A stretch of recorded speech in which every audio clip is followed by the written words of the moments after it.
छुप के काहे तू निहारेला, नजरी से बाहन हमके मारेला।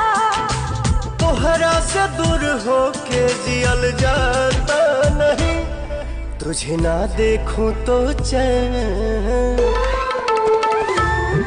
तुझे ना देखूं तो चैन मुझे आता नहीं है।